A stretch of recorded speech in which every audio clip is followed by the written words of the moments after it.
시편 71편은 다윗의 시입니다. 다윗의 시인데 여전히 우리가 다윗이 인생이 굉장히 형통하고 그다음에 왕으로서 굉장히 사람들이 또 바라고 원하는 놀라운 부귀 영화를 다 누리면서 살았던 인물이라고 생각을 하지요. 그 틀린 이야기가 아니에요.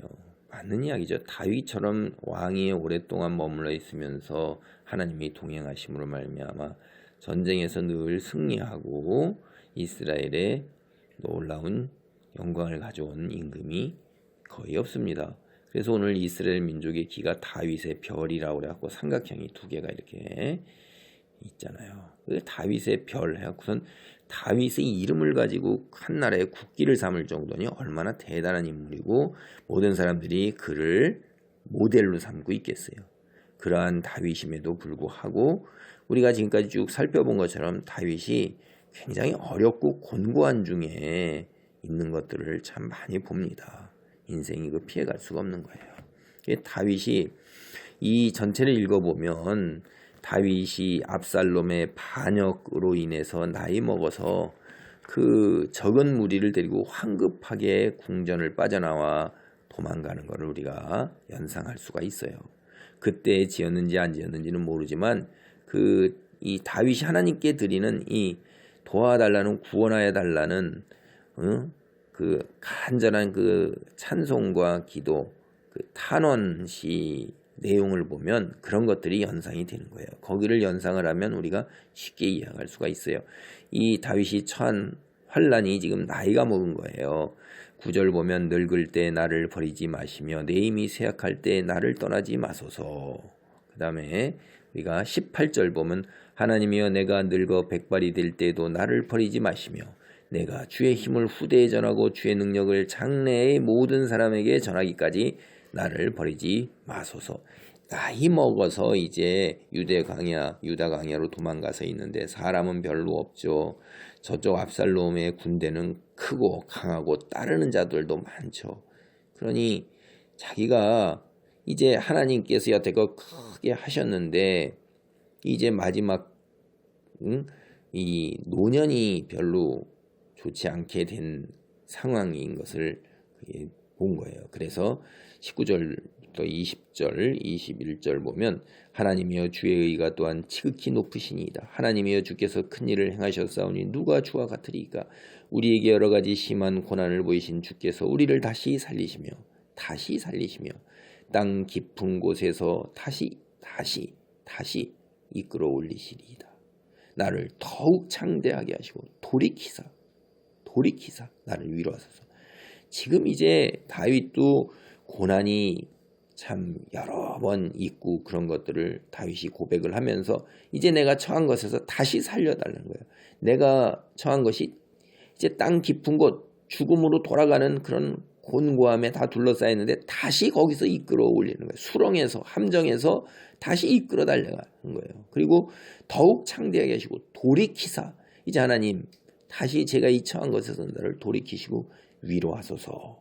그러면 내가 22절로부터 24절까지는 계속해서 찬양할 때 수금 모든 악기를 동원해서 찬양을 하고 또 내 영혼이 즐거워하리라.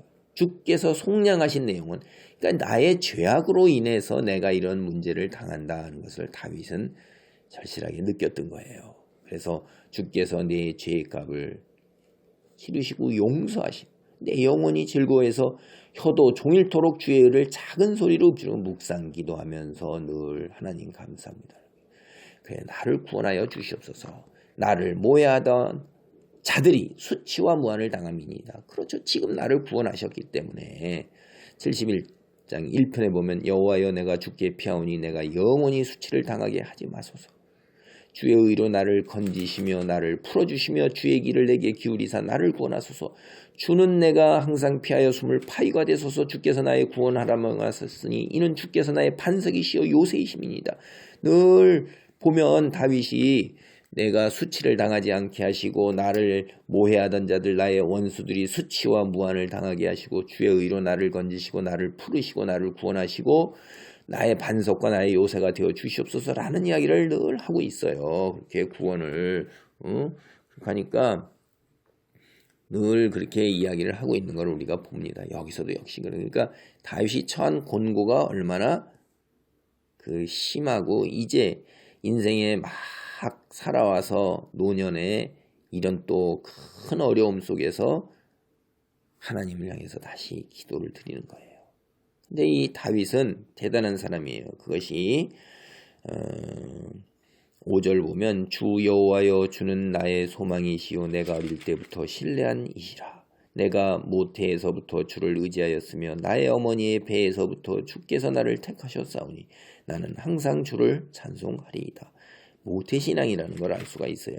모태신앙이라는 걸 내세울 건 아니지만은 그러나 그것이 참 하나님께 축복받은 거죠. 어렸을 때부터 생명이 잉태되던 때부터 하나님께서 택하셔서 그 주를 믿는 믿음이 그 잉태되는 순간에서부터 시작된 것이 얼마나 귀한 축복이고 은혜인지 참 여기서도 보면 또 알 수가 있어요. 그래서 어릴 때부터 하나님을 의지하고 살았어요.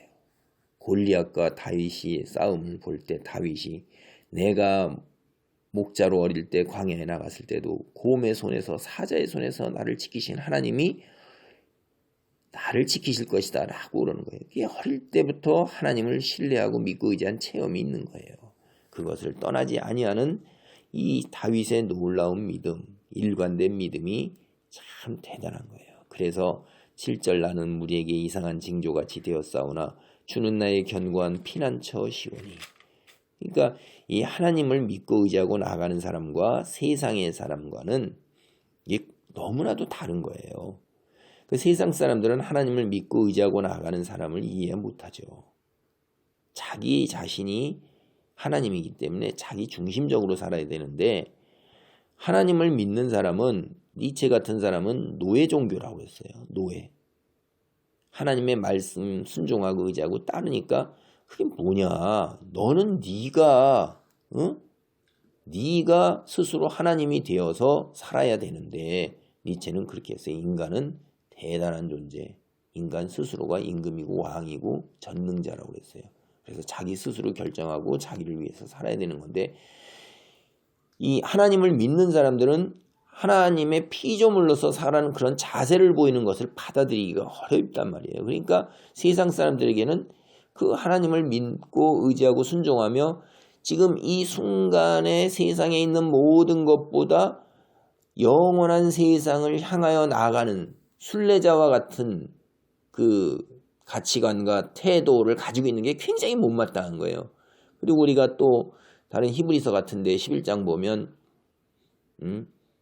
우리가 인생의 여정길에서 외국인이고 나그네라고는 얘기를 하는데 그게 굉장히 못마땅한 거예요. 여기가 내가 살아야 할 곳이고 내가 누려야 할 곳이니까 내가 쌓아야 할 곳이고 내가 너보다 잘나고 부자고 권력 있고 사회적 지위가 있고 재능이 있는 걸 드러내면서 그 속에서 기쁨을 얻는 건데 그리고 자신의 왕국과 가족의 왕국을 구축을 해서 대대손손 물려주려고 그렇게 계획하고 내려가는 거. 그리고 그걸 모든 사람들이 부러워하면서 살아가고 있습니다. 크다. 대단한 가문이다.